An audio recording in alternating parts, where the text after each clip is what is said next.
이 확인 설명 의무입니다. 우리 교재 47페이지 맨 위에 있는 박스 보시면 47페이지 맨 위에 표를 여기에 그리도록 하겠습니다. 확인 설명과 확인 설명서 작성 교부의 차이점입니다.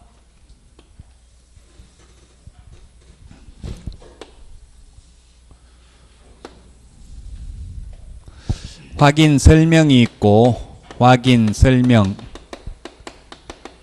확인 설명서,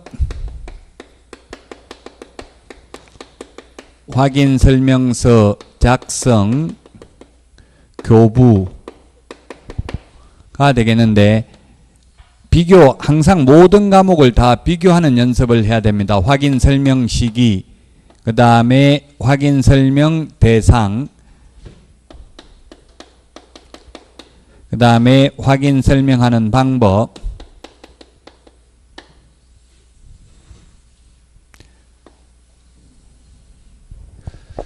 자, 그 다음에 위반했을 때, 이러한 위반을 했을 때 어떤 처벌을 받는지. 자, 먼저 확인 설명 시기는 중개 의뢰 받은 경우, 중개 의뢰 받은 경우에 중개 완성 전에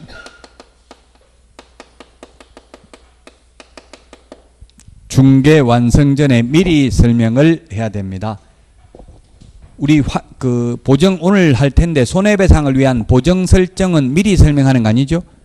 손해배상을 위한 보정 설정은 계약 성립되고 나서 보정관계 증서를 교부하면서 설명하면 돼요. 즉 1억까지는 서울보정보험에서 손해배상이 됩니다. 이런 이야기는 미리 할 필요가 없어요. 근데 확인 설명은 미리 해야 되죠? 확인 설명 듣고 마음에 들면 계약을 체결할 거 아닙니까? 그래서 미리 설명을 해야 되고, 확인 설명서 작성 교부는 계약서 작성 시에 확인 설명서 작성을 합니다. 확인 설명 대상은 취득 의뢰인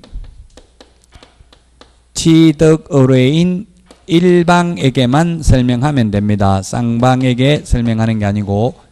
근데 확인 설명서 작성 교부는 거래 당사자입니다. 거래 당사자라고 하면 거래 당사자, 매수인, 매도인, 쌍방입니다. 임대인, 임차인, 쌍방에 교부를 해야 됩니다. 그 다음에 확인 설명하는 방법은 근거 자료를 제시해야 됩니다. 근거 자료를 제시해야 되고, 확인 설명서 작성 교부는 근거 자료를 교부하는 게 아니라 확인 설명서 서식, 확인 설명서 서식 1의 서식부터 4의 서식까지 해당 서식을 교부해야 됩니다. 1이 주거용, 2가 비주거용, 3이 토지, 4가 임목, 광업재단, 공장재단이죠. 그 다음에 확인 설명을 위반했을 때 기업 공인중개사의 경우에는 500만 원 이하의 과태료 대상입니다. 그 다음에 소속 공인중개사는 확인 설명을 안 해도 되는데 잘못하거나 근거자료 제시를 안 하면 자격정지 사유에 해당이 되고요. 그 다음에 확인 설명서 작성 교부는 개업공개사는 업무정지 사유, 소속 공인중개사의 경우에는 소속 공인중개사의 경우에는 의무가 없다. 확인 설명서 작성 교부 의무가 없다. 근데 서명 및 날인하지 않는 경우입니다. 서명 및 날인하지 않는 경우, 확인 설명서에 서명 및 날인하지 않는 경우, 서명 및 날인하지 않는 경우에는 개업공개사의 경우에는 업무정지 사유에 해당되고, 소속 공인중개사의 경우에는 자격정지 사유에 해당이 됩니다. 자, 그래서 확인 설명과 확인 설명서 작성 교부의 차이점에 대해서 살펴봤습니다. 47페이지 맨 위에 있죠. 그 맨 위에 왼쪽에 동그라미 2번은 소공 6월 이하의 자격정지 해놓고 가로 안에 3개월이라고 적어놨죠. 이게 무슨 말이냐면 법에는 6월 이하의 자격정지고 국토교통부령의 구체적 기준은 3개월이다 이 말이에요. 그럼 이 구체적 기준의 2분의 1 범위 내에서 늘리거나 줄일 수 있죠. 그러면 4.5개월에서부터 1.5개월까지 자격정지 할 수도 있다 이 뜻이에요. 자, 그러면 다시 44페이지 확인 설명하는 방법, 이거는 다 칠판에 적어 놓은 거에 다 있는 내용이고요. 그 다음에 45페이지에 보면은 확인 설명서 3년 보존해야 됩니다. 전속 중개계약서와 확인 설명서는 디귿에 보면 3년 보존, 거래계약서는 5년 보존이라고 했죠. 그 위에 서명 날인은 계약서 확인 설명서 똑같다고 했잖아요. 개업공개사가 서명 및 날인해야 되고, 법인인 경우 대표자, 분사무소인 경우 책임자가 서명 및 날인해야 되며, 당해 업무를 수행한 소속 공인중개사가 있는 경우에는 소속 공인중개사도 개업공개사와 함께 서명 및 날인을 해야 된다. 동그라미 3번 상태에 관한 자료 요구입니다. 개업공개사는 확인 설명을 위해서 필요한 경우에는 매도, 임대, 의뢰인 등에게 상태에 관한 자료를 요구할 수 있습니다. 자료 요구를 하면 의뢰인은 그 자료 요구에 응해야 된다, 불응해도 된다? 불응해도 됩니다. 동그라미 4번 불응한 경우에는 그 취지를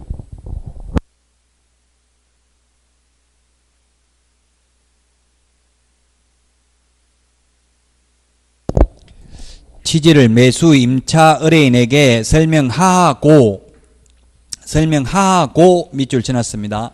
설명하거나 이렇게 해서 X로 시험에 출제됐습니다. 설명도 하고 확인 설명서 서식에 기재도 해야 됩니다. 둘 다 해야 됩니다. 이론적으로는.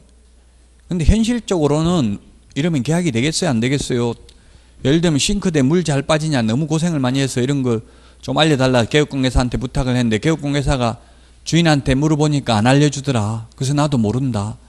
그리고 확인설명서에 모른다, 나도 주인이 안 알려줘서 이렇게 적으면 되긴 한데 계약이 돼요 안 돼요? 그러면 거의 계약이 안 되겠죠. 그렇게 해서 그래서 현업에서는 어떻게든지 알아내야 됩니다. 이게 매도인한테 설득을 해가지고. 그래서 만약에 매도 의뢰인이 남자분이고 만약에 개업공개사가 여자분이면 오빠 이렇게 하면 웬만하면 다 알려줘요. 네, 남자분들은 뭐 오빠라고 하면 다 말해줘요. 어떻게 이론적으로는 뭐 안 알려줘도 되지만 현실적으로 알아내야 된다. 그 다음에 5번입니다. 5번 개업공개사는 중개업무 수행을 위해서 필요한 경우에는 중개 의뢰인에게 주민등록증 등 신분을 확인할 수 있는 정표를 제시할 것을 요구할 수 있다. 그래서 개인정보보호법에 보면은 이제 주민등록증 이런 거는 법령의 근거 없이는 수집, 처리, 가공하면 안 된다고 돼 있기 때문에 이런 규정을 만들었습니다. 따라서 개업공개사는 개인정보 수집 동의하냐 이런 거 물을 필요 없이 바로 주민등록증 달라 해도 돼요. 왜냐면 진짜 매도인이 맞는지 확인해야 되니까. 여러분들이 이제 실무교육이나 연수교육을 받을 텐데 제가 동국대학교 실무교육, 연수교육 그 강사인데 온라인 강사 제가 개인정보보호법도 강의해 놓은 게 있어요.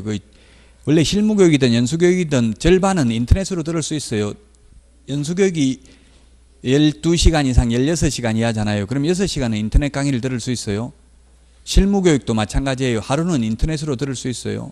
지금 제가 그래서 인터넷 강의는 동국대학교에서 돼 있어요.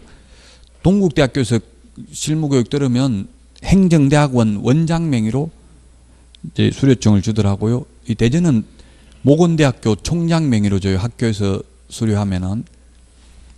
그러면 그거 끌어놓으면은 모건대 나왔습니까? 이런 거 물어보는 사람이 있어요. 저도 동국대 행정대학원 나왔습니까? 묻더라고요. 손님이 와서. 그래서 제가 공부 조금 했습니다. 그러니까 아유 겸손하고 착하네 이러면서 좋아하더라고요. 거짓말 할 수는 없잖아요. 뭐 동국대 행정대학원 제가 나온 게 아니니까. 45페이지 양가로 2번 확인 설명 내용입니다. 암기해야 됩니다. 우리 암기 프린트 6번에 있죠.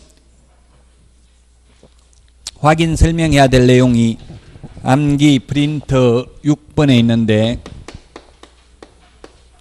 9가지.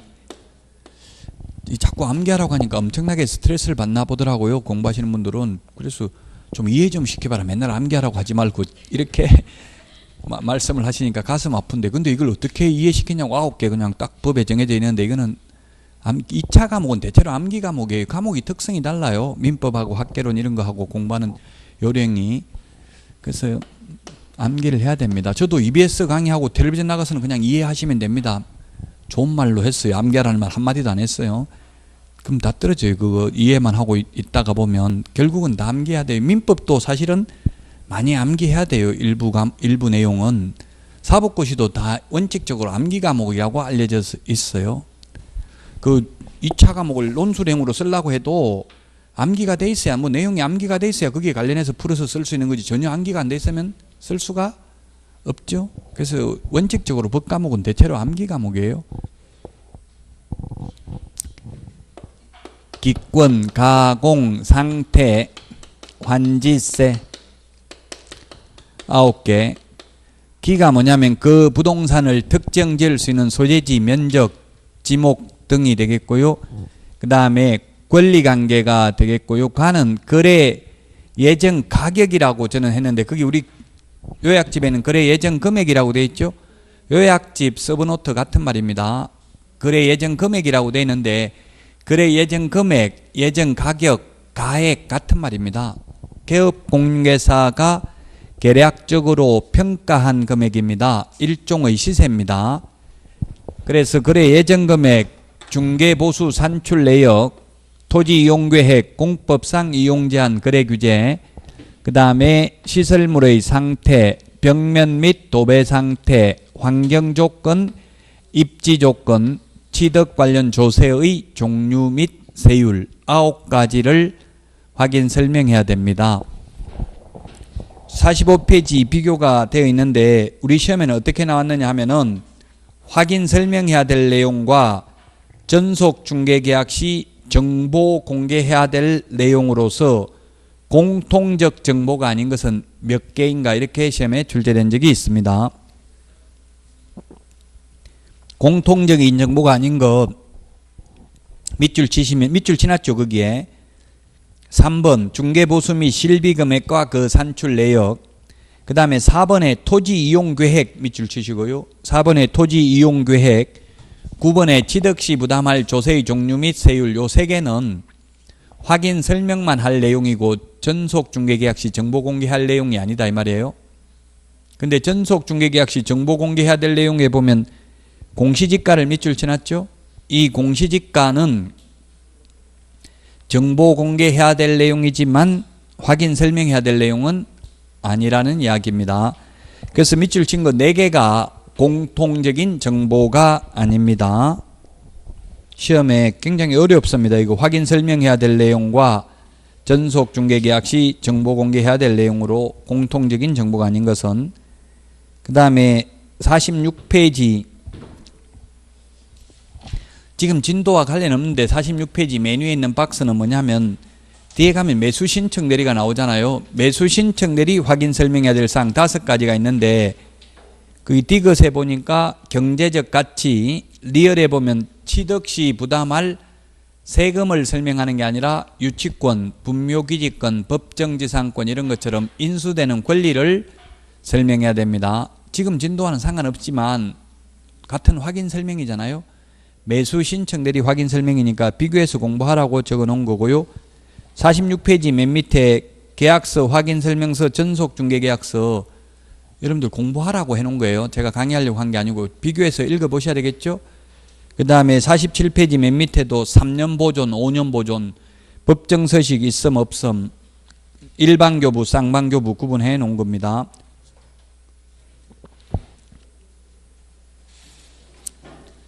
다음은 48페이지 일반 중개 계약에 대해서 보겠습니다. 48페이지 일반 중개 계약.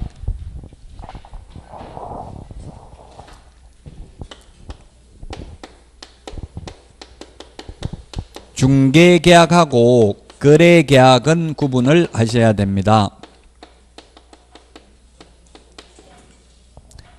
매도인이 있고 매수인이 있고 개업공개사가 있으면 중개계약이라는 게 뭐냐 하면 우리 집 팔아주세요, 팔아드리겠습니다, 이렇게 맺는 계약.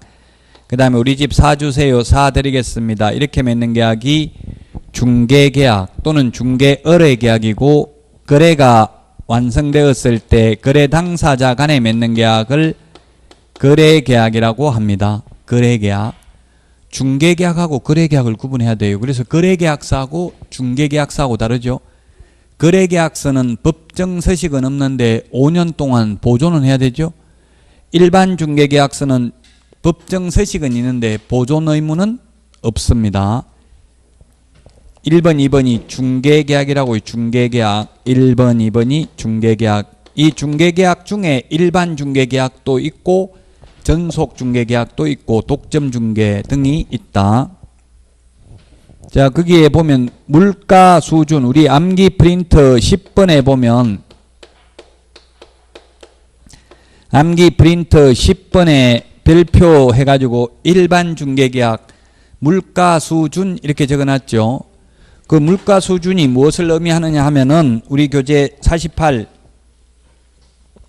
48페이지 맨 위에 박스 안에 있는데 1. 물이 뭐냐면 중개대상 물의 위치 및 규모, 가가 거래 예정 가격, 수가 중개보수, 준이 의뢰인과 개업공개사가 준수하여야 할 사항, 이 네 가지 사항을 기재한 일반 중개계약서 작성을 의뢰인이 개업공개사에게 요청할 수 있습니다. 요청받은 개업공개사는 그 요청을 거부할 수도 있습니다. 48페이지 박스 밑에 방가로 1번 전속중개계약서와 이 일반중개계약서는 서식을 보면 1번, 2번 즉 의뢰인과 개업공개사의 권리 의무사항만 다를 뿐 나머지 서식 3번부터 6번까지는 전속중개계약서와 똑같습니다. 방가로 2번에 일반중개계약서는 보존 의무는 없습니다. 다만 유효기간은 원칙 3월, 예외 당사자 약정입니다. 방가로 3번 국토교통부 장관은 일반중개계약의 표준이 되는 서식을 정하여 그 사용을 권장할 수 있습니다. 현재 권장하는 계약서가 법정 서식이 있습니다. 일반 중개계약과 관련해서는 작년에 출제되어서 올해 나올 확률은 좀 희박하고요. 13번에 있는 전속중개계약 중요합니다. 전속중개계약은 시험에 반드시 출제됩니다. 5번까지 적을 텐데 여기에서 반드시 한 문제 또는 두 문제가 출제됩니다. 일반 중개계약하고 전속 중개계약하고 가장 큰 차이점은 일반 중개계약은 개업공개사 한 명에게만 팔아달라 하는 게 아니라 보통 우리 동네에서 흔히 어떻게 해요? 중개업소 여러 군데 한 세 군데 이상 팔아달라고 내놓죠. 이 일반 중개계약에도 불구하고 다른 개업공개사에게도 중개를 의뢰할 수 있다 이렇게 돼 있어요, 서식에. 근데 전속은 전적으로 속해 있다. 딱 한 사람에게만 맡기는 거예요. 우리 연예인들이 매니지먼트사에 전속하는 것처럼 특정한 개업공개사에 하나여 중개를 일임하는 중개계약을 전속 중개계약이라고 하는데, 의뢰인과 개업공개사가 중개계약을 체결하는 경우에 반드시 전속 중개계약을 체결하여야 한다 하면 X입니다. 일반 중개계약을 체결할 수도 있습니다. 다만 전속 중개계약을 체결 안 해도 되는데 할 때에는 반드시 전속 중개계약서를 사용해야 됩니다. 일반 중개계약인 경우에는 일반 중개계약서 표준 서식을 사용할 수도 있고 거부하고 그냥 구두로 말로 할 수도 있죠. 그러나 전속 중개계약서는 전속중개계약을 체결하는 때에는 반드시 사용해야 되고 이를 3년 동안 보존해야 됩니다. 만약에 3년간 보존하지 않거나 전속중개계약서를 사용하지 않는 경우에는 업무정지 사유입니다. 전속중개계약서만 사용한다고 다 끝나는 게 아니라 정보를 공개해야 됩니다. 7일 이내에 정보 공개해야 되는데 우리 암기 프린트에 7일, 10일 다 나와 있으니까 이 7일 나올 때마다 한 번씩 적어보면 기억에 오래 남겠죠. 7일 이내에 정보를 공개하는데 정보 공개는 국토교통부 장관으로부터 지정을 받은 부동산 거래 정보망 또는 일간신문의 정보를 공개해야 됩니다. 또는입니다. 또는 시험에 정보망과 일간신문의 정보 공개해야 된다. X죠. 또는입니다. 둘 중에 한 군데 공개를 하면 됩니다. 그런데 공개하면 안 되는 게 의뢰인이 비공개 요청한 정보는 공개하여서는 아니 된다. 비공개 요청한 정보는 공개해서는 아니 되고 의뢰인의 주소, 성명 등 인적사항에 관한 정보도 공개하여서는 아니 됩니다. 정보 공개해야 될 내용이 우리 교재 50페이지에 보면 박스 안에 7가지가 있습니다. 암기 프린터 5번에 있습니다. 암기 프린터 5번에 정보 공개해야 될 사항입니다.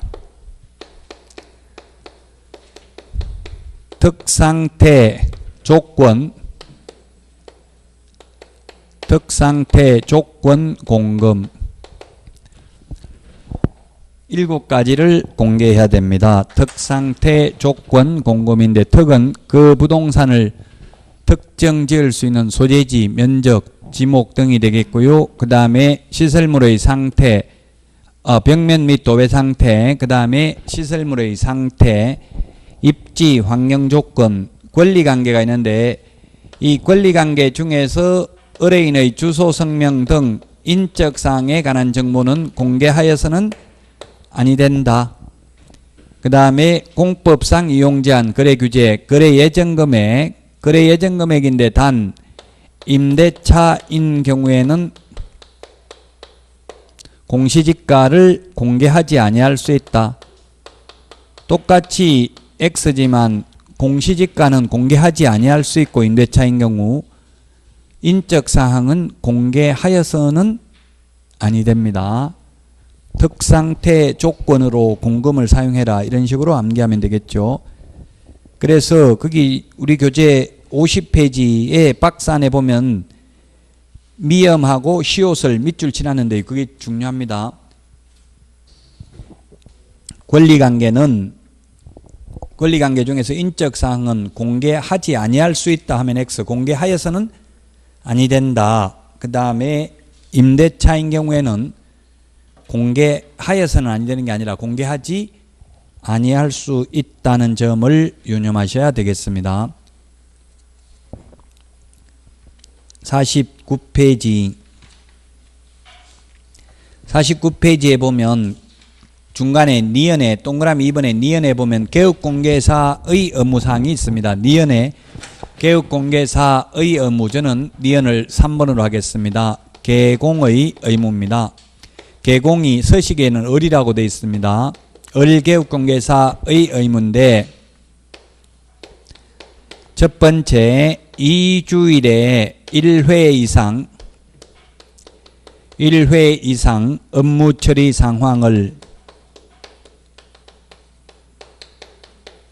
처리 상황을 문서로 통지해야 된다. 문서.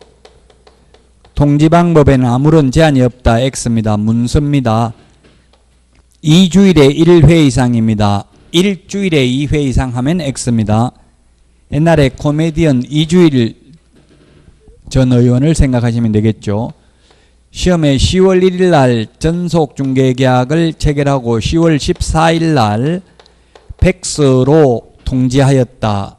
이것도 맞는 걸로 출제됐어요. 팩스도 문서에 준하는 걸로 봤어요. 지금 제가 볼 때는 이메일이나 뭐 카카오톡 문자 메시지로 보내도 될 것 같아요. 왜냐하면 한 사람한테만 딱 내놨는데 팔아달라고 아무 연락이 없으면 불안하잖아요. 이게 도대체 뭐 손님이 왔다 갔다 보고 가는지 궁금하잖아요. 그래서 2주일에 1회 이상의 손님 지금 몇 명 보고 갔습니다. 조금만 더 기다려 보십시오. 열심히 거래시키도록 노력해 보겠습니다. 이런 거 하면 좀 덜 불안하잖아요. 우리도 뭐 팔아달라고 내놨는데 아무 연락 없으면 궁금해요. 도대체 뭐 손님 있는지 없는지. 그러니까 여러분들은 중개업소에 있으면서 놀지 말고 계속 그 고객 리스트, 고객 관리 대장에다가 전화해보고 계속 대화를 하는 게 좋아요. 그러면 의뢰인들이 마음이 편안해 한다고요. 거래는 안 됐지만 제가 열심히 노력하고 있습니다. 이렇게 하면은 왠지 편안하죠, 마음은. 자, 그 다음에 7일 이내에 정보를 공개해야 됩니다. 7일 이내에 전속 중개계약을 체결한 때에는 7일 이내에 정보를 공개해야 되고, 공개하고 나면 공개한 사실을 지체 없이 의뢰인에게 문서로 통지해야 됩니다. 공개한 사실을 문서로 통지해야 된다.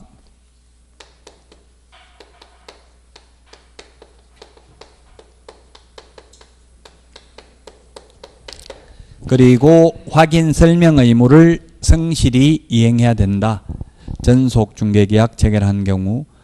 물론 확인 설명은 전속 중개계약이 아니라 어떠한 경우에도 확인 설명은 생략할 수 없습니다. 일반 중개계약도 확인 설명해야 됩니다. 다만 여기에 적은 이유는 전속 중개계약서 서식에 규정되어 있다 이 뜻입니다. 그 다음에 네 번째는 의뢰인의 의무입니다. 의뢰인 의무. 의뢰인이 갑입니다. 갑 의뢰인의 의무사항입니다. 우리 교재 49페이지 맨 위에 동그라미 기역에 있죠. 기역에 의뢰인의 의무사항인데, 갑 의뢰인이 을개업공개사에게 전속을 의뢰했다고. 제가 을개업공개사님한테만 내놓을 테니까 책임지고 팔아주십시오. 이렇게 전속을 맺었다고. 전적으로 한 사람에게만 속하도록 이렇게 을에게 전속을 해놓고 전속을 맺은 개업공개사가 아닌 병개업공개사에게 중개를 의뢰하여 거래한 경우에는 그가 지불하여야 할 중개보수 100%, 50%, 몇 퍼센트의 위약금을 을개업공개사에게 지급해야 됩니까? 100%, 50% 둘 중에 답은 100%죠. 100%. 퍼센트로 따지면 100%입니다. 거기에는 보면은 A번에 있는 내용인데요. A번 중개보수 전액을 위약금으로 지불해야 된다 있잖아요. 전액. 여기는 우리 서브노트에는 전액이라고 되어 있고요. 그 전속중개계약서 서식에는 중개보수에 해당하는 금액 이렇게 되어 있어요. 그걸 퍼센트로 따지면 100%잖아요. 중개보수가 100만 원 받기로 되어 있다고 A가 거래를 성사시키면, 근데 A가 아니고 을로 했네요. 을이 성사시키면 100만 원 받기로 되어 있는데 병한테 의뢰한 경우에, 의뢰하여 거래가 이루어진 경우 갑은 을개업공개사에게 100만 원 위약금 줘야 된다고요. 퍼센트로 따지면 100%죠. 50%는 아니잖아요. 자, 그 다음에 을개업공개사가 소개시켜준 매수 의뢰인 A와 전속을 맺은 개업공개사를 배제한 채 다이렉트로 의뢰인하고 갑 의뢰인하고 A 의뢰인하고 서로 직거래를 직접 했을 경우 을을 배제하고 을이 소개시켰는데, 이런 경우에도 역시 중개보수에 해당하는 금액을 위약금으로 지불해야 됩니다. 퍼센트로 따지면 100%입니다. 그런데 갑 의뢰인이 의뢰인 스스로 발견한 A라는 거래 상대방과 스스로 발견한 상대방과 직접 계약을 체결한 경우에는 50% 위약금을 지불해야 된다. 옵니까? X입니까? 스스로 발견한 경우에도 50%의 위약금을 개업공개사에게 지불해야 된다. O냐고 X냐고요? X죠. 위약금은 한 푼도 없습니다. 위약금이나 중개보수는 한 푼도 없어요. 스스로 발견한 경우에는 위약금 0원 없다. 그럼 뭔데요? 중개보수의 50% 범위 내에서 소요된 비용만 줘요. 위약금이라는 말 전혀 없어요. 비용을 지불하되 사회통념상 상당하다고 인정하는 비용만 지불할 뿐입니다. 위약금은 전혀 없다고요. 그래서 만약에 중개보수가 100만 원인데 광고비를 60만 원을 지출했다고요. 계약 성사시키기 위해서 비용을. 그런데 이모한테 팔았다, 고모한테 팔았다 이런 식으로 하는 거예요. 이런 경우에는 얼마 받을 수 있어요? 그러면 개업공개사가 60만 원 받을 수 있다, 100만 원 받을 수 있다, 50만 원 받을 수 있다, 30만 원 받을 수 있다 이렇게 시험에 출제됐어요. 답은 50만 원밖에 못 받는다고요. 비용을 받는데 그 비용을 무한대로 다 인정해 주는 게 아니라 중개보수의 50%까지만 비용으로 인정해 준다. 무한대로 인정해 주면 중개보수가 100만 원인데 비용 110만 원 들어갔다고 하면 110만 원 다 줘야 되잖아요.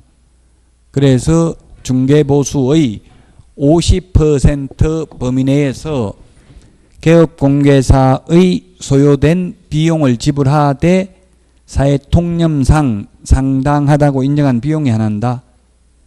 거기 기억을 받습니다. 기억 49페이지. 그 다음에 디귿 유효기간 있는데 디귿 유효기간 저는 여기에 5번으로 적겠습니다. 유효기간은 일반 중개계약 표준서식이나 전속중개계약서나 모두 원칙 3월 예외 당사자 약정입니다. 오늘 3월을 4개 정도 했는데요. 3월이 어디에 있습니까? 우리 암기 프린트를 보시면 3월이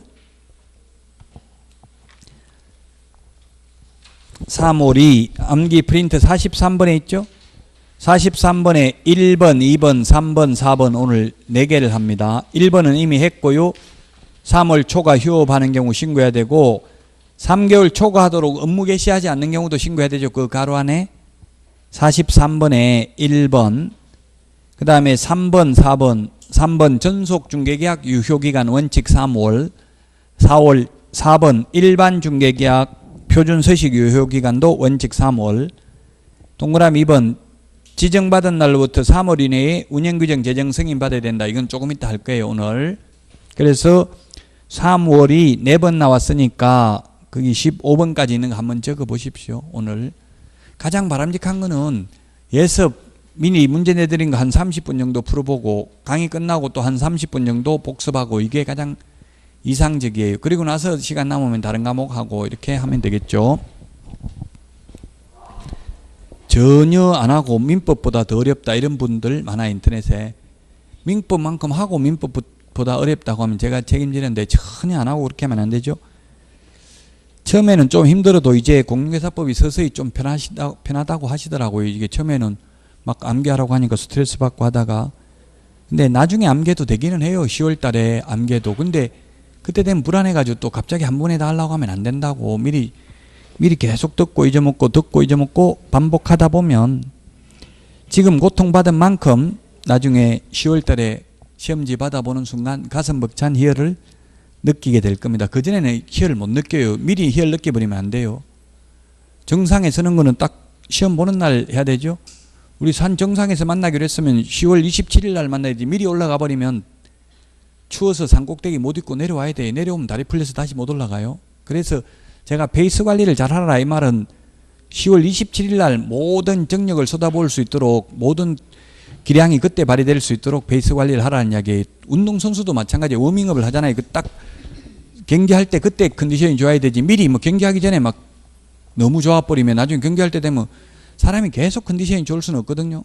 그러니까 그걸 페이스 관리를 하라는 것은 그때 시험 보는 날 모든 정력을 집중해서 그때 실력을 최대한 발휘할 수 있도록 몸을 만들어라는 이야기입니다. 그래서 한 100일 전부터는 잠자는 것도 너무 늦게 12시 넘을 때까지 공부하고 이거 별로 좋지 않죠? 좀 일찍 주무시고, 왜냐면 좀 일찍 일어나야 되니까. 너무 빨리 일어나 버리면 또 두뇌 회전이 별로 안 좋대요. 그래서 시험 보기 2시간 전에 일어나는 게 가장 바람직해요. 시험을 아마 9시 입시를 하고 9시 반부터 시험 볼 거예요. 그러면 한 7시 반 정도 일어나야 되는데 그건 불안해가지고 그렇게 안 된다고 막 빨리 가야 된다 생각해가지고 새벽부터 일어나가지고 골이 들렁들렁 해가지고 막 시험 보고 앉아있으면 뭐 머리가 아파가지고 있는 것 자체가 힘들 수도 있어요. 제가 시험을 한 15번 이상 봤기 때문에 어떤 날 컨디션 안 좋은 날은 앉아있는 것 자체가 고통이더라고요. 문제 읽으려고 해도 뭐 읽을 수가 없어요.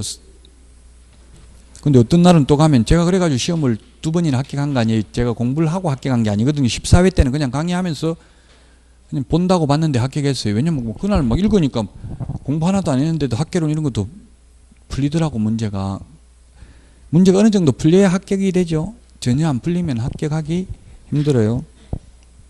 이 강의한다고 해서 전과목 만물박사가 아니에요. 자기 과목만 알잖아요. 중학교 선생님들부터는 초등학교야 전과목 다 알지만. 그래서 합격하기 쉽잖아요. 강의하는 선생님들 보통 한 3년 정도 재수해야 돼요. 이거 합격하려면 1차하고 또 2차하고 이렇게 보통 하시더라고요. 자, 그래서 전속 중개 계약에 대해서 살펴봤고요. 정보망이 뭔지만 보고 거래정보사업자에 대해서는 다시 쉬었다가 하겠습니다. 정보망이란 개업 공인중개사 상호 간의 정보를 교환하는 체계입니다. 개업 공개사와 의뢰인 간의, 의뢰인 상호 간에 하면 X입니다. 지금 현재 우리나라에 공식적으로 지정받은 정보망은 한방, PC 버전 이거 하나밖에 없습니다. 스마트폰 어플은 정보망이 아닙니다. 한방도. 한방 지금 텔레비전에 선전하잖아요. 그 선전하는 한방은 이 정보망이 아니고 그냥 일반인들도 들어가서 볼 수 있어요. 매물을. 스마트폰 어플은. 근데 PC 버전은 개업공개사만 매물을 올릴 수 있기 때문에 정보망이에요. 정보망은 개업공인중개사 상호 간의 정보를 교환하는 체계를 정보망이라고 한다. 그러면 A 개업공인중개사가 매수 의뢰를 받고 매물을 올렸습니다. 정보망에. 그러면 B 개업공개사가 이게 매수가 아니고 매도네요. 매도 의뢰받은 A 개업공개사가 매물을 올리면 매수 의뢰를 받은 B 개업공개사가 정보망에 들어가서 살 사람 매수인 있다고 누구한테 연락해요? 매도인한테. 손님 있다고 직접 연락한다. 매물을 올린 개업공개사한테 연락한다. 답은 개업공개사한테 연락을 해야 되고요. 의뢰인은 연락처가 공개되어 있어요? 안 되어 있어요? 인적사항은 공개하여서는 아니 된다고 했죠? 인적사항을 공개해서는 안 되는 것은 개인정보보호법보다는 공개해버리면 양쪽에 다 중개보수 달라 해가지고 받을 가능성 많죠? 그 매물 올린 A 개업공개사는 매물만 올려놓고 중개보수 한 푼도 못 받을 가능성이 있잖아요. 그래서 인적사항은 아까 공개하지 말라고 한 거예요. 따라서 연락처도 없고 A 개업공개사한테 밖에 연락할 수가 없다. 그러면 A 개업공개사가 의뢰인한테 팔 건지 물어보고 판다고 하면 거래계약이 성사되고 매매계약이 성사되고, 거래계약이란 매매계약, 교환계약, 임대차계약 이런 게 거래계약입니다. 거래계약이 성사되고 나면 A 개업공개사는 거래정보사업자에게 연락해서 매물 삭제를 요청해서 삭제해야 됩니다. 안 하면 거짓정보, 허위매물 공개가 되어 있기 때문에 6월 이하의 업무정지입니다. 물론 현업에서 쓰는 정보망들은 사설 정보망입니다. 지정받은 업체가 아니고요. 그래서 매물 올리고 내리고 전부 개업공개사가 자유롭게 합니다. 그러다 보니까 허위매물이 굉장히 지금 많이 있는 것도 사실입니다. 자, 어쨌든 정보망이란 개업공인중개사 상호 간의 정보를 교환하는 체계입니다. 여기까지 하고 50페이지 14번 부동산 거래 정보망부터는 쉬었다가 하겠습니다. 문제 오늘부터 15문제 드린다고 했죠. 그래서 진도와 한 절반 정도는 오늘 진도와 관련이 있고 나머지 반은 진도와 상관없는데도 문제 다 좋아요. 풀어보시기 바랍니다.